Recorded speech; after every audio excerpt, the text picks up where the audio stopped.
So the technical difficulties that I had yesterday with my short story are still unresolved. So I went back to my research and I said that I wasn't going to use Suzanne Keene's narrative empathy techniques to write the story, that I would only use them to analyze the story when I'm finished. But because I can't decide easily on how to resolve different ways of resolving these technical problems, I am going to use, it's just easier to kind of default to what she says works. So that's what I'm going to do.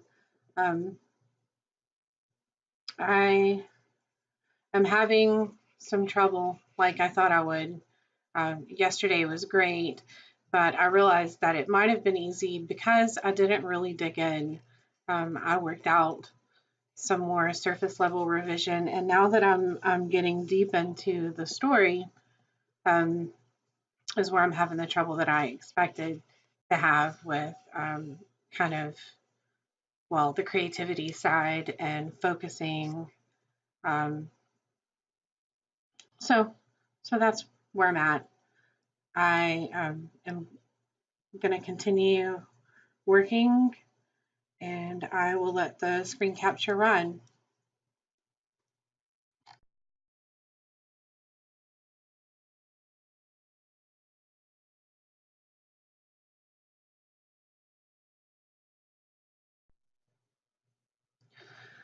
I'm struggling with self-doubt. I don't know if other writers feel this way about their writing sometimes, but I'm starting to feel like my story is shit.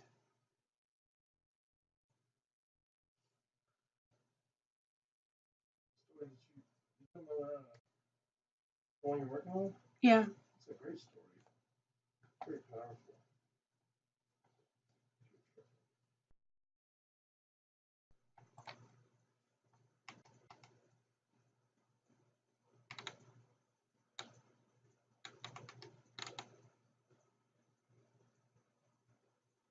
Well, listen to this. If we can easily sympathize with a character, the invitation to do so has relatively little moral value, and the experience. If we can easily sympathize with a character, the invitation to do so has relatively little moral value, and the experience can too easily deteriorate into a self-congratulatory wallowing in our own compassionate tendencies.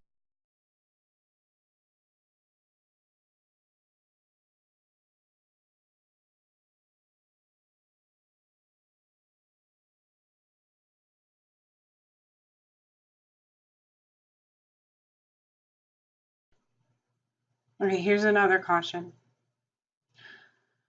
Some literature lead us to cultivate cheap, sensationalistic forms of pleasure and excitement that debase human dignity.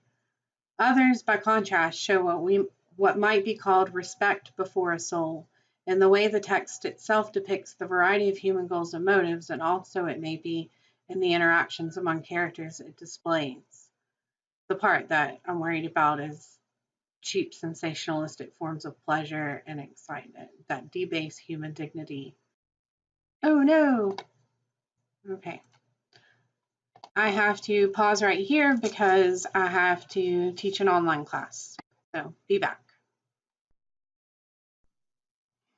So if this is truly a creative block and I'm not being dramatic, it could be because, well, I did learn these techniques that Suzanne Keene talks about during my undergrad studies. I never used them consciously. I just wrote whatever story was in my head or my heart or wherever stories come from. But now that I'm writing for an externally imposed purpose, I feel pressured and I've let that pressure get to me. But I'm going to buck up, and instead of whining about it, I'm going to make some decisions. For instance, I just decided that these points where I keep vacillating and doubting myself, um, when I'm in doubt, I'm going to default to the techniques for narrative empathy, whether they're Keene's or the other scholars that she cites. Um, what I love about writing is that it's so malleable.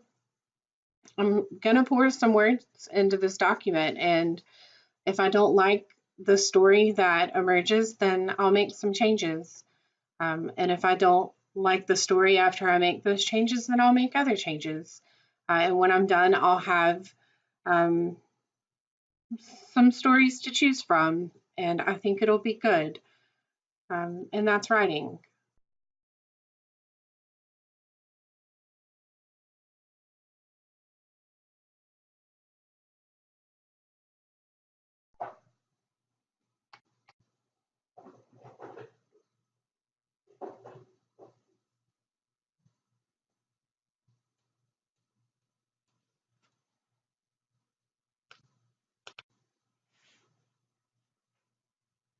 So the rules that or not the rules, but the techniques that I'm defaulting to are understated or implied plot action, flat characters. Those are uncomplicated and unchanging throughout the story. I'll do minimal character description, except I'd like to make their motives plain. Um, it is already a narrated first-person monologue. Keene writes, modeled on discourses of personal witness. I like that. Um, implicit empathetic connections between characters. I'm actually going to write a new scene between two characters that has the qualities that will make empathetic connections implicit. Familiar situations, formulaic plot, stereotyped characters. I think I have that. I just need to be careful not to convolute the plot. It's pretty easy to imagine a story where a formulaic plot would be one that what you expect to happen happens. Um, and then nested stories, stories within stories. I have that already too. So there's that. I just need to write in the scene that I was talking about to make an empathetic connection between those characters. And in that scene also will incorporate Martin Hoffman's theories of empathetic guilt, or empathic guilt. No, empathetic guilt. And that's what I'm working on.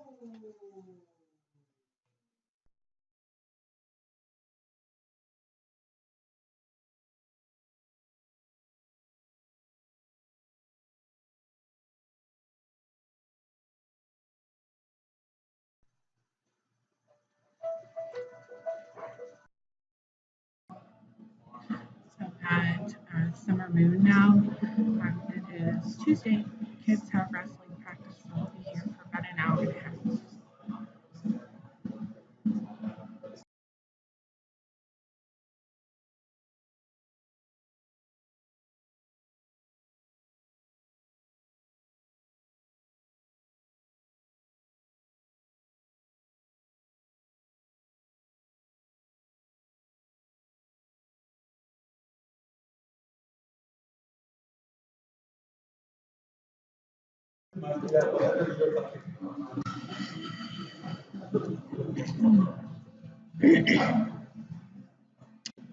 Where am I going to put guilt?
think that's enough for tonight.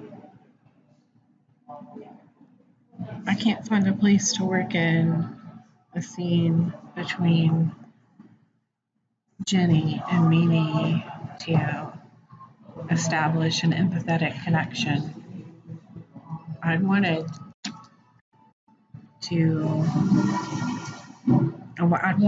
Mimi to tell her that it's not her fault, but I can't find a place to work it in.